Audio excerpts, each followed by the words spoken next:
Welcome back here to Mighty Mac on YouTube.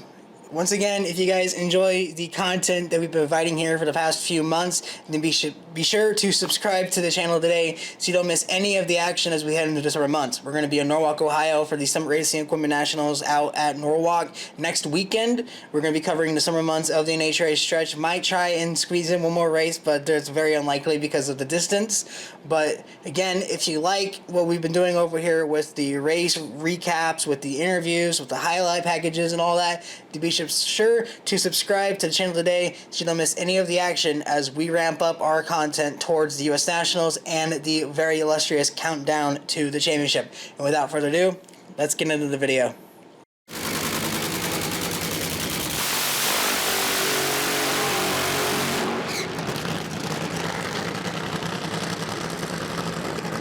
So NHRA has made its return to Virginia Motorsports Park for the first time in a couple of years, and with that, they tested out a new format for their national weekend schedule. Instead of the traditional 3 to 4 day calendar that they usually have at most national events, they tried out a new 2-day format, which is kind of in the ways of how NASCAR has started doing it with the shortened schedules to save money, as well as kind of help the crew guys stay home a bit longer than usual.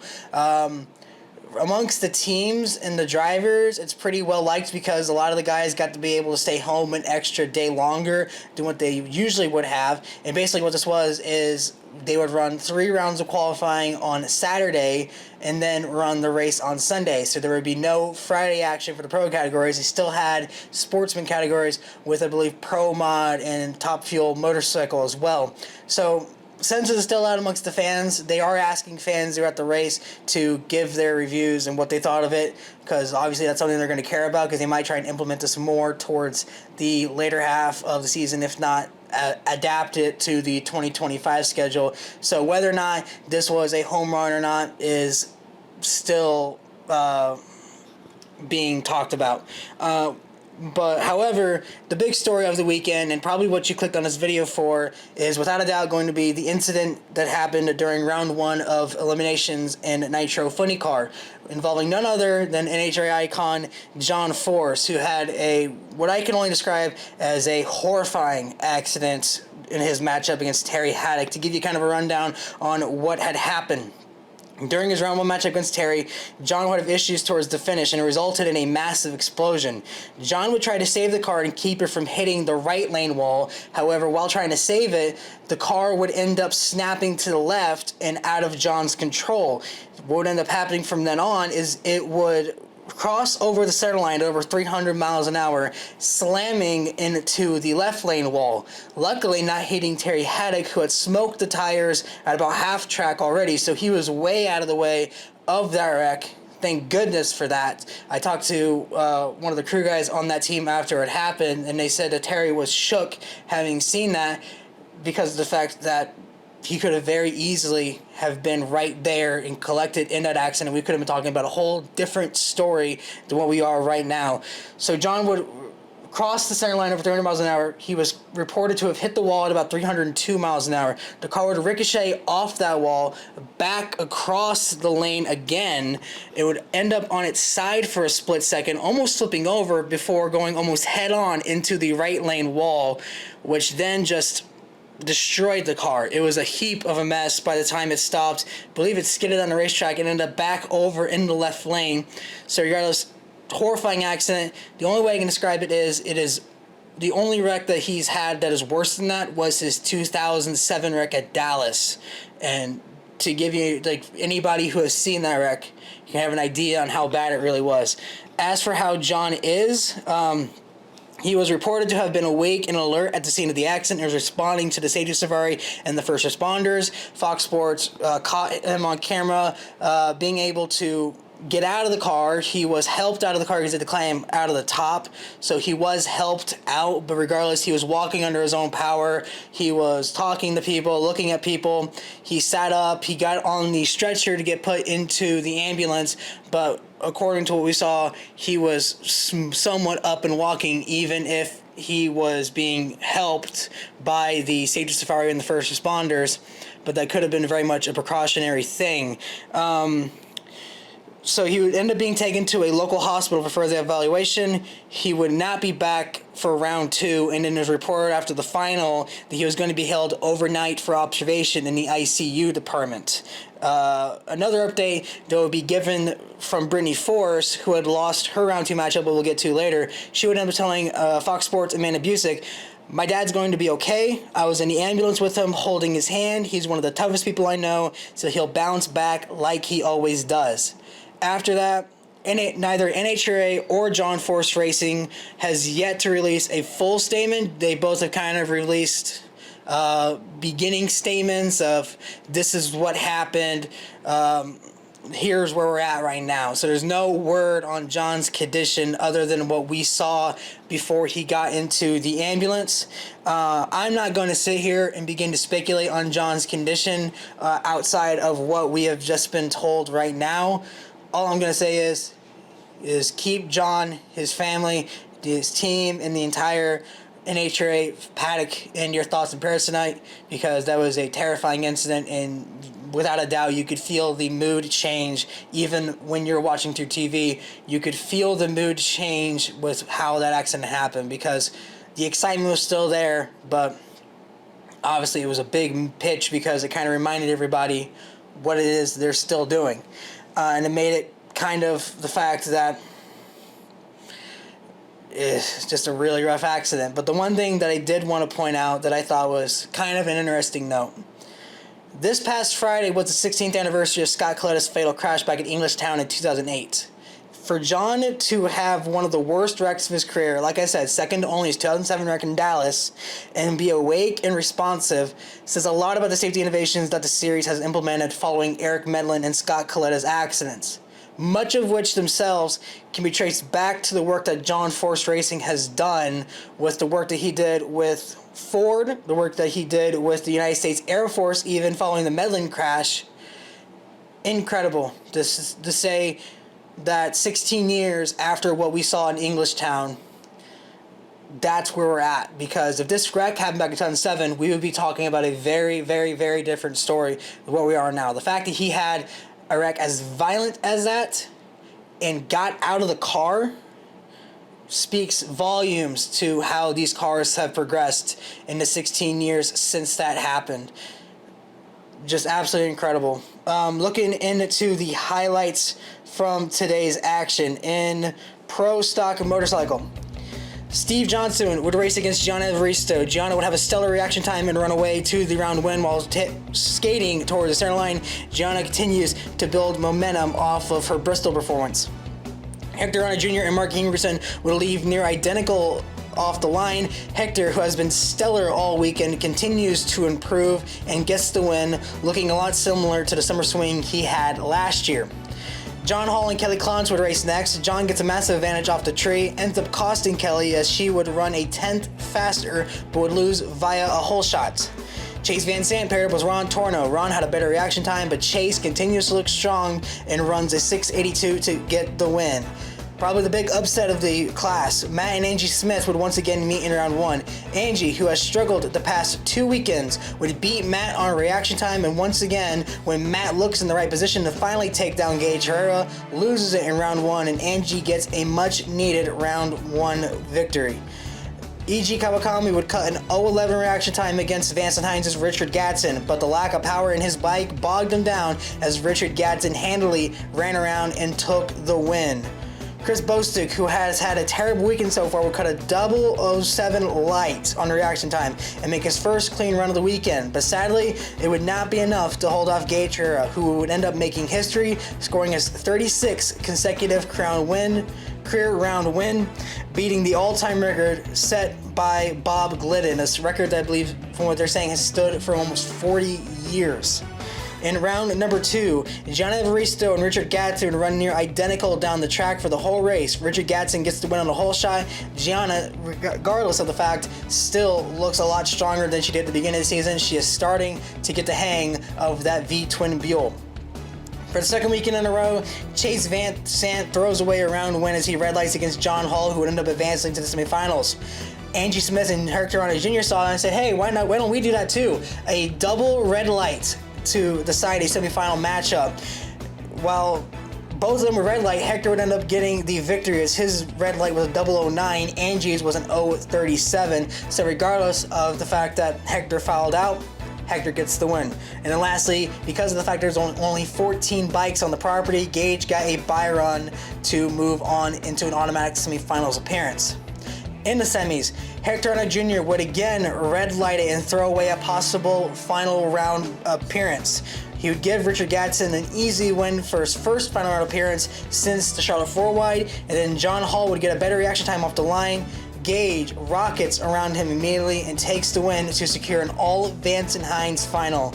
And then in the final round with the two teammates for the first time in the final round, both Gadsden and Herrera would have identical reaction times. Richard would actually beat Gage Herrera's 60-foot time, but sadly, or depending how you want it, sadly for Richard, Gage was able to outrun him in the back half of the track and continues the undefeated streak that dates back to the fall Charlotte race of last year.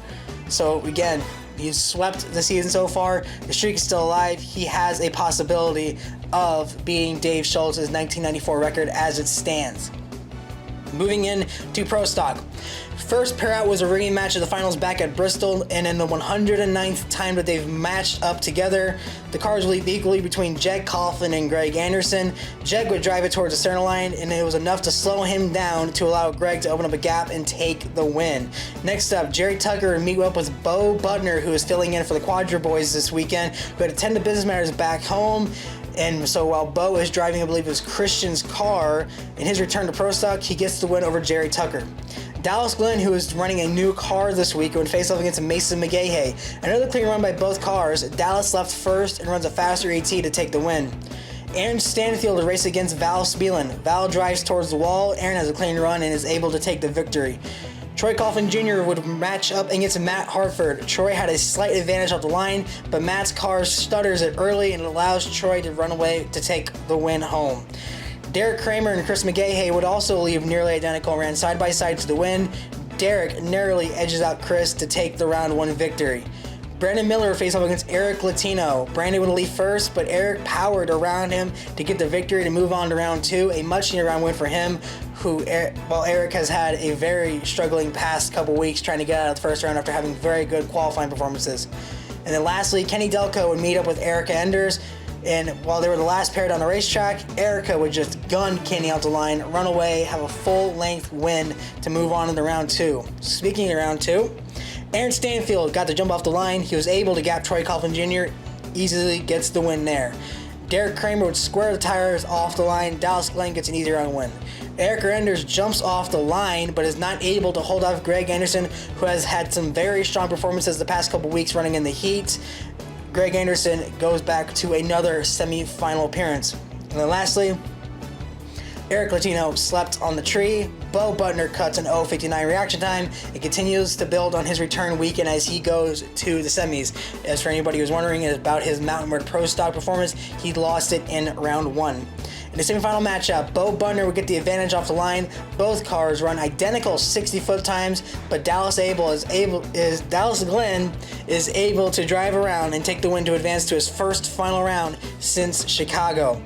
Aaron Stanfield lights the tree with a 003 reaction time on Greg Anderson and uses it to take the win on the whole shot, which would end up setting up for a rematch of that Chicago final round. Then lastly, in the final round, Dallas Glenn gets the better reaction time, but Aaron Stanfield was able to use the Elite Motorsports motor that he has in that car to power around at Dallas and secure his first win of 2024, being able to take down Dallas Glenn in the finals. In the fuel ranks, Chad Green would have a hung throttle during his burnout, and he would have to shut the car off to keep it from wrecking it. Chad, who had an incredible weekend, I believe he was the number 3 or 4 qualifier heading into this weekend, or no, number 2 qualifier actually, would have the weekend end in heartbreak. Mike Smith had to shut off due to the fact that Chad's car was too far on the racetrack to let him run, so they had to tow Chad's car off. Mike would start the car and then just idle it down the racetrack in order to save the parts within that engine, and it would just go on to take the win. Bob Tasca III would score an easy round win against Dave Richards, who was still struggling this season. Dave would have his first semi-clean run of the weekend, but regardless, Bob Tasca, who took actually out his faster parts, went back to some of the slower parts that he had, and is now starting to turn the performance around on that car, so maybe he might just keep it there. Austin Prague would get the advantage off the line, would lose a cylinder towards the finish. Cruz Pedregon also lost cylinders as he drives it close to the center line. Austin Prague takes the round victory. Blake Alexander and Buddy Hole left close. Buddy had a solid run towards the 8th mile, but the car wobbled and eventually quit. Blake Alexander scores another round 1 victory as he prepares for his return to Norwalk, where he had a Cinderella story win 1 year ago. Like I talked about earlier, the matchup with John Force against Terry Haddock. John torched Terry off the line to get the win, suffered a massive explosion, lost control of the car, resulting in him crossing the center line, slamming the left lane wall, and then, like I said, Reinhardt announced that he would be taken to a local medical center to be looked at, and that's where he will stay overnight. That's as much as I'll say on that. Alexa Joya, Ron Capps were the next pair out following the accident. Alexa had issues getting the car to go in reverse. They ended up pushing the car back to the line and then would decide just to shut the car off. Ron Capps would get a solo run and would run a 4-0 to move on to round 2. JR Tower to face off against Matt Hagan. Both cars leave equally. Both cars end up hazing the tires at the same spot. Matt blips the throttles to get himself further ahead, and they both coast across, giving Matt the win. Daniel Wilkerson would meet up against Paul Lee. Paul Lee smokes the tires early. Daniel's car shuts off towards the finish and coasts to the win as well. In round 2, Bob Tasker would meet up against Daniel Wilkerson, who would leave identical off the line. Daniel would shake the tires that are on half track, and Bob Tasker would score a big round victory to make it to the semis. Austin Prague would get a slight reaction time advantage against Ron Capps. He would hang on to the lead while Ron would have problems towards the finish. Austin would make another semifinal appearance. Blake Alexander would receive a solo run due to the fact that John Force was not able to race in the matchup. Blake would send it down the track and have a very solid pass en route to another semifinal appearance. I believe he made it back at Epping. He made the semis and then lost to John there. And then lastly, Mike Smith would double step the light and ended up receiving a 3:11 reaction time. Car would now launch well off the line, ends up just shutting it off. Matt Hagan would receive the win, but would coast the last 200 feet to the victory. In the semis, a strong side-by-side run between Bob Tasker III and Blake Alexander. Bob Tasker III was able to open up the gap and take the win for his first final round appearance since the Las Vegas Ford White Nationals. And then Matt Hagan would cut a great light on reaction time, but Austin Prague immediately drove it back around Hagan to take the win and make his third final appearance in a row. Is the only fuel car to win in the right lane. And then in the final round, Austin gets a starting line advantage on Bob Tasker. Tasker immediately shakes the tires just past a tree. Prague sails down the track to get his third win of 2024, going back-to-back after winning the race back at Bristol. And then lastly in Top Fuel, Josh Hart got the advantage to the starting line over Dan Mercier. Josh Hart is able to hold on and score another much-needed round win. Antron Brown would have the early advantage against Billy Torrance. Billy was hanging on with him until he hazed the tires at half track, and Antron runs a 3:9.33 to take the win. Sean Langdon jumps off the line facing against Lex June. Lex's car hangs on for the run, but the performance isn't there as Sean pulls away to get the win. Doug Coletto was set to face off in round 1 against Cameron Ferre. Cameron's team was unable to make the call due to damage on the race car and that they were unable to replace, giving Doug Coletto a first round bye. He would run a 3:0.40 at 318 miles an hour, giving him lane choice against Josh Hart in the second round. Tony Stewart faces up against Clay Millican. Tony Stewart's best starting spot for the number 3 position. Tony keeps building momentum from the weekend as he runs a 3:8.74 to the win. Clay Millican has an issue where his engine was high idling. Car ends up shutting off at half track. Sean Reed would face up against Tony Schumacher. Sean Reed gets the advantage on reaction time but hazes the tires early in the run, tries to pedal it but is unable to catch it in time. Tony's car struggles at the end but is too late for Sean, and Tony gets his third first round win in a row. Brittany Forrest faces off against Jasmine Salinas. Jasmine goes up in smoke as Brittany continues to build momentum off of her Too Fast Too Tasty Challenge win yesterday, looking for her first win since the Las Vegas Fall Race of 2022. Steve Torrance faced off against Justin Ashley. Steve gets the advantage as Justin loses the cylinder early and goes up in smoke. Steve Torrance has issues towards the finish but is able to hang on and scores 500th career round win at the track where he made his debut back in 2006. In round 2, Josh would have a strong start to his race against Doug Coletto, but he would lose cylinders and the team would shut the car off, giving Doug the win. Tony Schumacher had a strong start off the line, but the car would start to give out due to losing cylinders, and Sean Brown advances to the semis. Sean Langdon would get the jump off the line against Steve Torrence and would end up needing as his car showed up at the finish, allowing Steve to catch up, but not enough time to get around him, giving Sean Langdon the victory. And then Tony Stewart faced off against Brittany Force. They would leave nearly identical with her and would have a close side-by-side race to give Tony a much-needed semifinal appearance. In the semis, Sean Langdon gets to jump off the line and never looked back, as after a 2-hour rain delay, Sean goes out first pair and runs low ET and speed of the event so far. Tony Stewart gets a good start off the line, but hazes the tires and ends up losing to Doug Coletta, who reaches his third final round in a row, securing a Coletta Motorsports win for Top Fuel. And in the final round, Sean Langdon would pull the tires early in the run and Doug Coletta would sail down the track to secure the win while running 333 miles an hour. So that's going to wrap up the recap there. We do have, of course, the highlight packages that are given to us from NHRA. Let's take a look at that, and then we can look forward to the Summer Racing Equipment Nationals in Norwalk, Ohio. See Eddie Krawick, the crew chief for Richard Gatson, inviting. I like Gatson. Gatson said, yeah, I'm here too. I like it. Inviting Gage Herrera to stage first.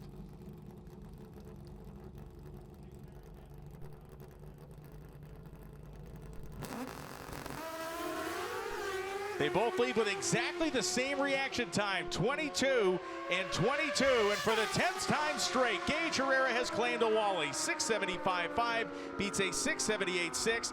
Tony, this is the most astonishing streak this sport has seen in 4 decades.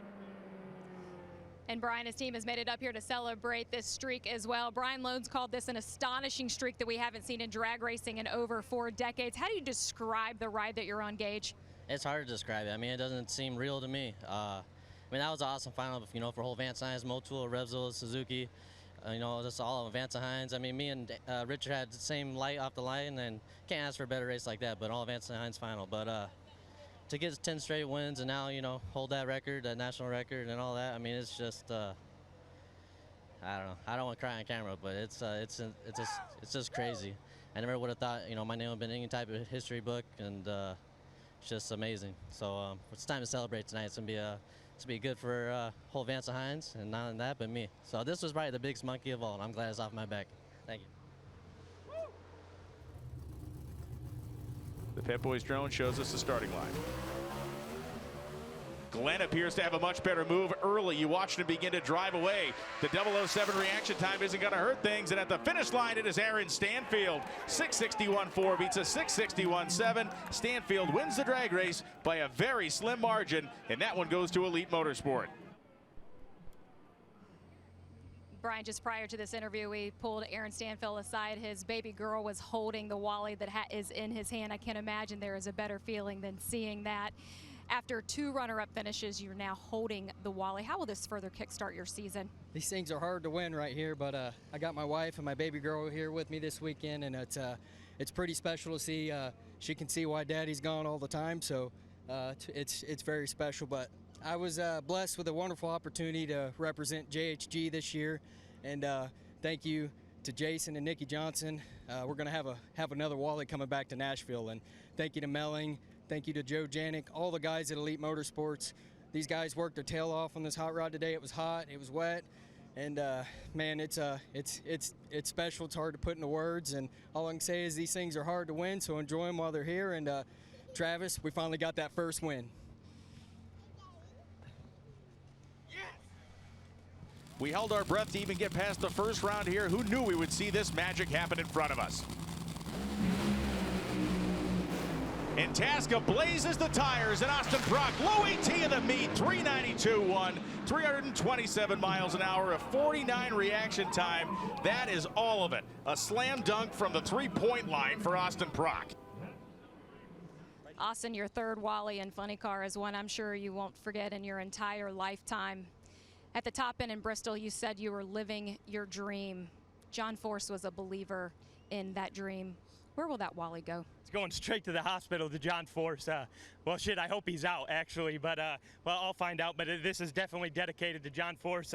My grandpa told me before I left, he said, go get a Wally, and we definitely did that. 374s back in the winner's circle, and that's really special. So I finally got my stuff together on the starting line there, chopped the tree down, and they gave me a fast proc rocket there. So God bless, and thank the Lord for keeping John Force safe today.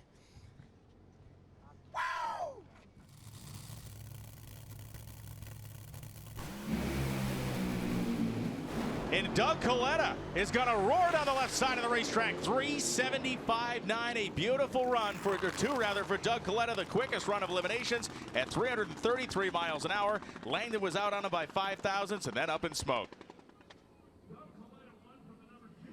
And his third Wally of the season is going in the hands of our reigning champ, Doug Coletta. And Doug, in 9 races, Coletta Motorsports now owns 5 Wallies, you with 3 of them. How unstoppable is this operation right now? Yeah, we've definitely all worked very hard at Chad Head and Connie, and yeah, we're just real proud of what Connie's put together for us here. And yeah, it's bragging rights, I guess, at the shop. You know, my Mac Tools, Toyota RevCam guys. You know, Alan Johnson, everybody, really hell of a job today. Just going rounds, you know, it was so hot, obviously, and you know, we had this rain delay and all, but yeah, it was just a great weekend for all of us. So that is going to wrap up our review here for the Virginia Nationals. We'll be back next week for the Norwalk Nationals in Norwalk, Ohio. Again, thank you guys so much for watching. Be sure to keep John, his family, and his team in your prayers and your thoughts tonight. Be sure to follow us on social media pages down below. MightyMac03 on Facebook, Twitter, Instagram, TikTok, everything like that. We'll be posting updates on John when we get them. We'll be as well posting photos that we're going to be taking at Norwalk and everything in between. If you like the content that we're providing, please subscribe to the channel. Be sure to subscribe, like, comment, and share with everybody you know, so that way everybody can get exposed to drag racing, so that way they're able to experience what is probably the best form of racing in the country right now. And until next weekend on Norwalk, Ohio, this has been Mighty Mac, and we will see you next time.